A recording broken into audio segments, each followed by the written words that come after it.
Trellis does not have to be boring, it can be amazing.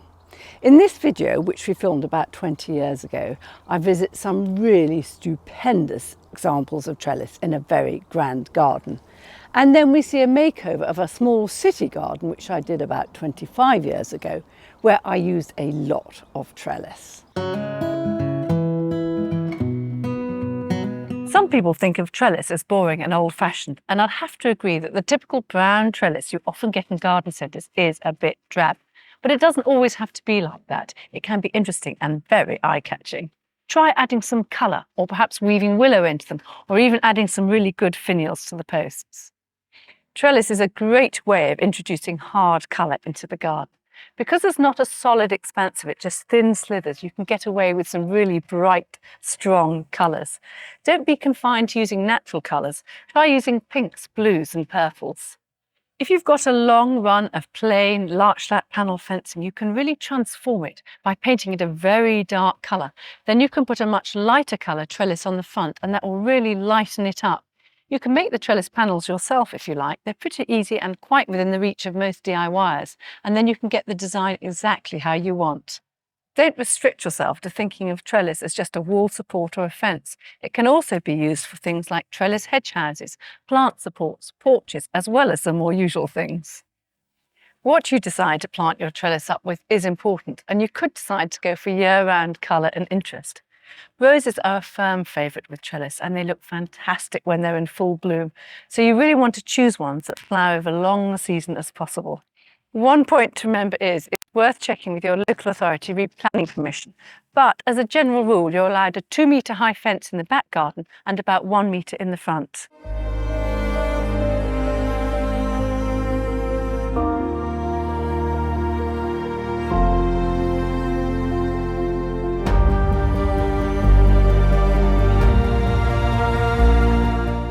We moved here about 8 years ago after my father-in-law died, and the gardens were pretty much as they are now, though they had been suffering from a lack of attention.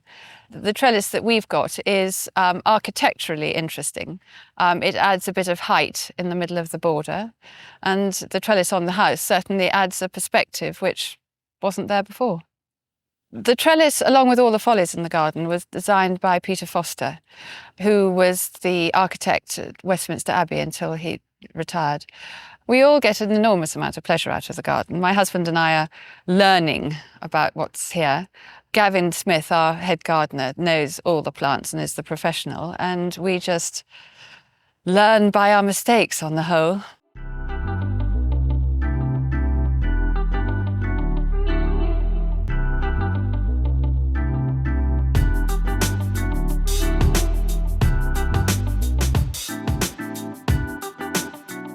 This must be one of the most magnificent bits of trellis in the garden. I think it is, yeah. Really spectacular. It's more structural, would you say, than planty? I can't see many plants leaping around all over it. No, it was put here in its own right. It's trellis in its own right. They are huge. Roughly, I think they're about 5 metres tall. Really tall then. So it's something for a big scale garden such as this, but in your average garden, it would be a little bit over the top. I think the whole structure is probably as big as an average garden, but we have big borders, big garden, so we have a big trellis. The colour is lovely, isn't it? The actual wood. Yeah, the wood was Oroku, and because it's been here for roughly 20 years, it's getting this oak feel to it, this silver in. I can see the connection now with Westminster Abbey in a way, because these pointy bits on the top, these finials, look really quite like Gothic architecture, don't they? And it's interesting here to see how the trellis forms its own special private little garden.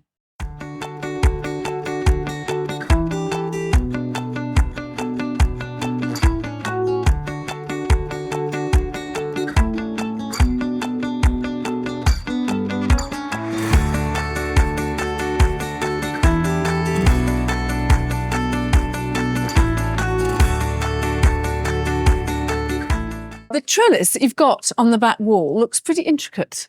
Yeah, we tried to achieve the trompe-l'oeil effect. You mean you wanted to make it look 3D with the curving battens and things like that? That's right, but with the trackless spermum we're growing on here, we're losing some of that. The Trellis is one of my all-time favourite climbers. It's evergreen, it grows fast, it's got fabulous white flowers in midsummer with that great scent. But here, how do you find maintaining this with it growing all over it? Well, we have to clip it every couple of years, otherwise we lose the complete effect. We prune it in February. Yes. That's when it tends to bleed the least, make the least amount of mess on the actual trellis work.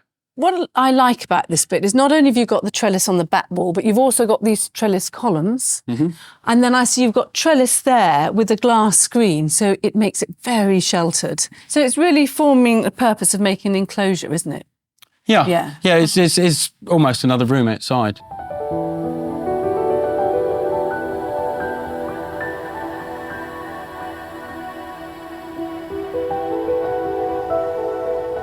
Now in here we've got a really different trellis. Ah, what sort of trellis is this, I wonder? Well, the doors are spectacular for sure. Anyway, what are these? These are elephant protection devices. You have elephants around here, do you? Occasionally. This is actually what we call our Islamic trellis. Fantastic gateway, isn't it? Amazingly elaborate, all these patterns along the top. And the colour, what I love is the colour, isn't it? They've got the blue and the yellow and the white, but all the colour is behind the trellis. And I like this way they've got this patterned fretwork over the gates. Is that ply or something? Yeah, it's plywood.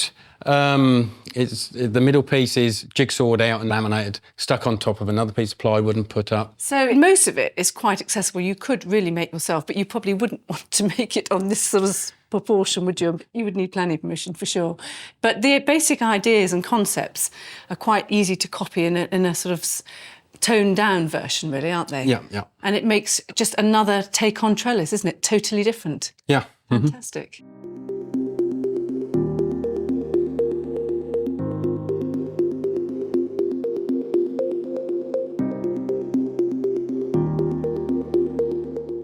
The garden was dominated on one side by the church and on the other end by this high brick wall. So in order to stop these structures becoming too dominant, I decided to put a trellis along two sides to bring the eye line down. I mean, you might not think that trellis is going to give privacy, but it does. If you make the battens quite close together and the gaps quite small and you put plants over it, it creates a wonderful barrier. I've used a lot of trellis in this garden. I was a bit worried that it would become too overpowering. So therefore I've used two different styles. I used the crisscross at the bottom and then I put the vertical bars along the top. We've got these curved braces on here and we've put a nice turned boss on the end. I've used these mirrored doors for several reasons, really. First of all, they make it look as though the garden goes on beyond here because it is quite a small garden. Secondly, the mirror really bounces light in, which we need. It's quite a dark space. And thirdly, we've picked up the details of the church, so we've got the shape of the arch to echo those next door in the church. On the different elevations of the trellis, then we've used different plants. On this side, we've got the espalier apples, which look lovely with the fruits hanging off them. We've got the Vitis cognitia. You can see the dinner plate vine. You can see those leaves. They get really large and they're fantastic, create lots of dense shade. We wanted some instant screening to conceal the eyesores behind the wall. And so we brought in these hornbeams and they came in virtually this size. And it was quite a job actually carrying these ready-made plants through the house. But they do it brilliantly. They make a very effective screen. On the other side, we need privacy. We need high-level privacy. So we've just used a fast-growing ivy. But in front of it, we've got the golden bamboo to create some vertical differentiation. We used some tree ferns running along the back, so they're quite lush, and they just help the trellis merge into the garden. We wanted the garden to look good, but we also wanted to provide some fun for children. 3 young children need lots to entertain them. So we built this playhouse, but it's not just a playhouse, it's also a garden shed. So underneath we had a lower story, which is the garden shed, which we've sunk about 1.5 feet into the ground.